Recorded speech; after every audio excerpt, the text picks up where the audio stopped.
Hello friends, welcome to my channel Elixir academy. आज की इस वीडियो में हम लोग चर्चा करेंगे चाइल्डहुड एंड ग्रोइंग अप, जो कि बीएड फर्स्ट ईयर का पेपर 1 है। आज लेक्चर नंबर 34 देखेंगे हम सब।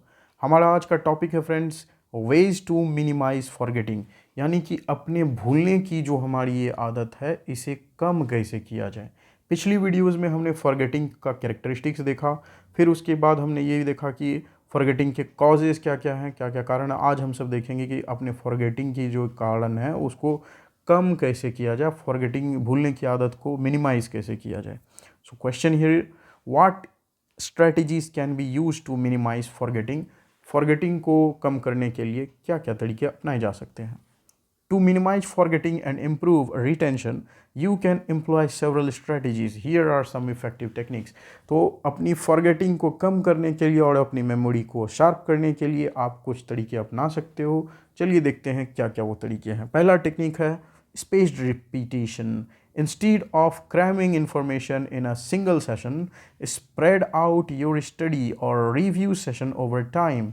यानी कि एक ही बार में पूरा सिलेबस ख़त्म कर जाने से अच्छा है उसको पार्ट पार्ट थोड़ा थोड़ा आप करो और उसको रिवाइज करो। ठीक, यानी किसी बड़े इन्फॉर्मेशन को एक ही बार में नहीं आप मगअप कर सकते हो, उसे ज़रूरत पड़े उसे छोटे छोटे पार्ट में बीच बीच में सेशंस लीजिए, उसे रिपीट करिए।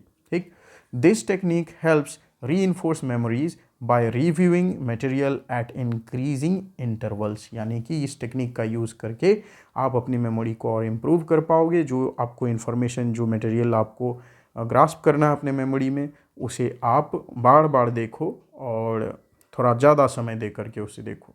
ठीक, पार्ट पार्ट करके, तो ये ज़्यादा आपको याद रहेगा। फिर है active recall.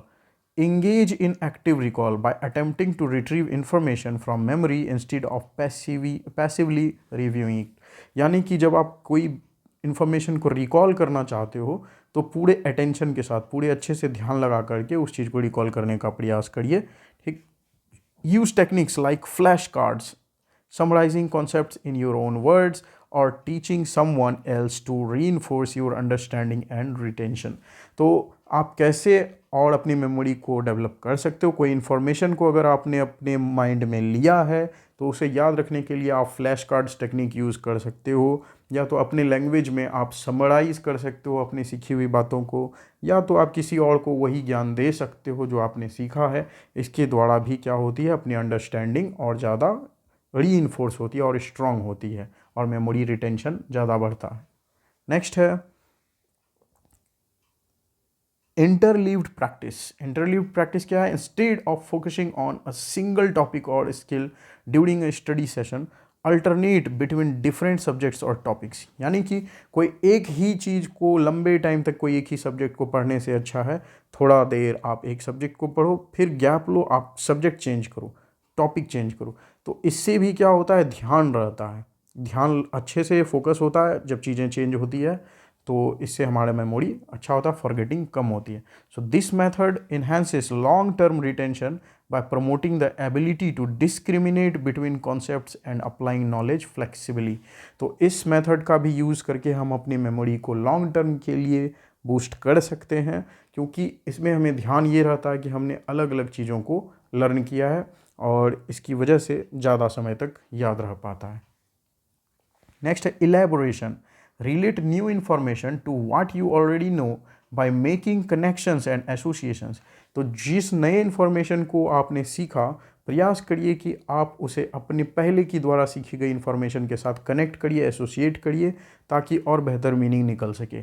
Explain concept in detail, create visual representations और राइट डाउन समरीज। तो जिस भी कॉन्सेप्ट को आपने समझा है उसे एक्सप्लेन में समझाने का भी प्रयास करिए, उसे अपने वर्ड्स में समराइज़ करने की कोशिश करिए और हो सके तो उसका माइंड मैप बनाइए ताकि उसका विजुअल रिप्रेजेंटेशन भी हो सके। The process of elaboration helps solidify memories and provides a strong foundation for future learning. यानी कि आप जितने विस्तृत तरह से, जितने इलेबोरेट वे में आप किसी चीज़ को समझेंगे, समझाएंगे, उतना ही बेहतर उस चीज़ का आपके माइंड पर असर रहेगा। आपकी मेमोरी उतनी ज़्यादा उस टॉपिक को लेकर के शार्प रहेगी और आपकी फॉरगेटिंग के चांसेस कम होंगे। नेक्स्ट है mnemonics and visualisation. Utilise mnemonic devices और visualisation techniques to aid memory retention. यानी कि आपको न्यूमेरिक्स डिवाइसेस यानी कि कोई माइंड मैप आप बनाओ या फिर कोई प्लेइंग कार्ड्स टाइप के जो होते हैं, वो कार्ड्स में आप कुछ चार्ट वगैरह बना करके आप इन्फॉर्मेशन को रख सकते हो, बीच बीच में उसे देख सकते हो। और इससे क्या होता है कि या शॉर्टकट आप बना सकते हो, एक्रोनिम्स वगैरह बना सकते हो, कोई राइम बना सकते हो, कोई धुन बना सकते हो। ठीक, तो इस तरह से आप किसी इन्फॉर्मेशन को अपने माइंड में आप याद रख सकते हो।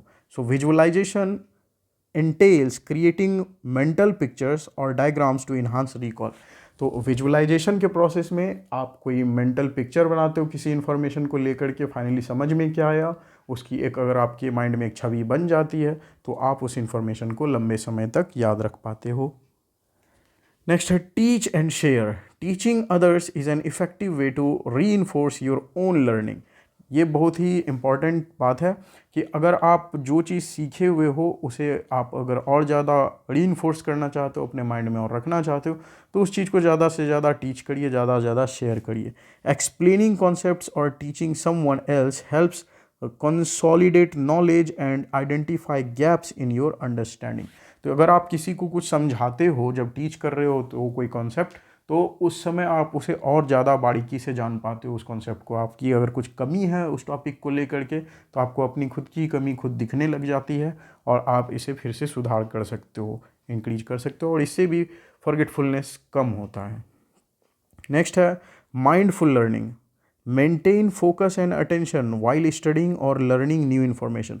जब आप कोई न्यू इन्फॉर्मेशन ले रहे हो तो उस समय आप पूरा फोकस आप रखिए अपने न्यू इन्फॉर्मेशन को ग्रास्प करने में। Minimize distractions and create a conducive learning environment to optimize retention. तो अपने डिस्ट्रैक्शंस को मिनिमाइज करिए, जिन चीज़ों से आपका ध्यान भटकता है उससे अपने आप को दूर करिए और एक कंडक्टिव लर्निंग इन्वायरमेंट क्रिएट करिए ताकि आप अपना पूरा जो ऑप्टिमम लेवल है आप उस तरह से सीख सकें चीज़ों को। ठीक, नेक्स्ट है varied learning methods. Experiment with different learning methods and modalities, यानी नए नए लर्निंग मेथड्स का आप यूज़ करिए। Incorporate a combination of reading, writing, listening and hands on activities to engage multiple senses and enhance retention. यानी कि एक ही information को आप तरह तरह से आप यूज़ कर सकते हो, उसके बारे में आप पढ़ सकते हो, उसके बारे में लिख सकते हो, उसके बारे में कुछ चीज़ सुन सकते हो और कोई दूसरी एक्टिविटी भी कर सकते हो, जैसे प्रॉब्लम सॉल्व कर सकते हो। ठीक, तो ये सारी चीज़ें आप अगर किसी एक टॉपिक को लेकर के करते हो तो ऑटोमेटिक सी बात है कि वो आपके माइंड में ज़्यादा दिनों तक रहती है, आपकी मेमोरी में स्टोर रहती है और उसे भूलने के चांसेस भी कम रहते हैं। नेक्स्ट है chunking. Break down complex information into smaller manageable chunks. Chunking मतलब होता है कोई बड़े इन्फॉर्मेशन को छोटे छोटे सेगमेंट्स में डिवाइड करना और उस छोटे छोटे इन्फॉर्मेशन को फिर लर्न करके वापस आपस में इंटरकनेक्ट करके टोटल बिग इन्फॉर्मेशन को ऑटोमेटिक लर्न कर लेना। So organise material into meaningful groups और categories to facilitate understanding and recall. तो जो मटेरियल आप कोई अगर कॉम्प्लेक्स मटेरियल आपको लर्न करना है तो उसे आप मीनिंगफुल ग्रुप्स में पहले मीनिंगफुल कैटेगरीज में आप डिवाइड कर लीजिए और उसके बाद उसे समझ करके उसे लर्न करिए ताकि वो अच्छे से आप जब चाहें उसे रिकॉल कर सकें। नेक्स्ट है regular review. Schedule regular review sessions to revisit previously learn material. तो ये एक रिवीजन की आदत तो रखनी चाहिए। आपने जो कुछ भी सीखा है एक शेड्यूल्ड बनाइए कि उसे आप फिर से आप रिवीजन आप करोगे।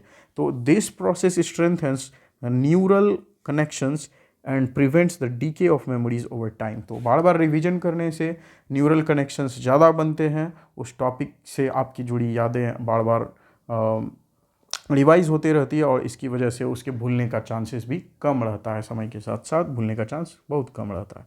Remember that everyone has different learning preferences, so adapt these strategies to your individual needs and preferences. अब हर व्यक्ति पर एक ही टाइप का कॉन्सेप्ट लागू नहीं होता है। हर आदमी की अपनी अलग अलग मेमोरी होती है, अपनी अलग अलग टाइप की उसकी फॉरगेटिंग होती है। तो हर व्यक्ति को जिसको जो सूट करता है अपने ज़रूरत के अनुसार उसे वैसी हैबिट अपनानी चाहिए। लेकिन एक बात कुछ चीज़ें सब में कॉमन है, ज़्यादा से ज़्यादा रिकॉल करना चाहिए और रिवीजन करना चाहिए और टीचिंग और शेयरिंग करना चाहिए ताकि ज़्यादा से ज़्यादा कॉन्सेप्ट्स आपको रिवाइज होते रहे। So experiment with various techniques to identify what works best for you. हमेशा अपने साथ एक्सपेरिमेंट करते रहिए कि आपके लिए सबसे अच्छा कौन सा तरीका है। तो इस वीडियो में इतना ही आज फ्रेंड्स। मिलते हैं नेक्स्ट वीडियो में। Thank you for watching this video.